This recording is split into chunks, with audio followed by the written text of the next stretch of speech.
जिम्सी panel जिम्सी 8951E3 ये इसका panel है। इसको रीसेट करते हैं। आज हम आपको बताएंगे।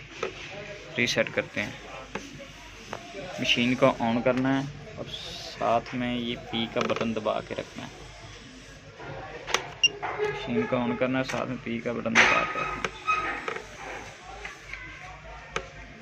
देखें नहीं हुआ, ये पी का बटन दबा के रखना है।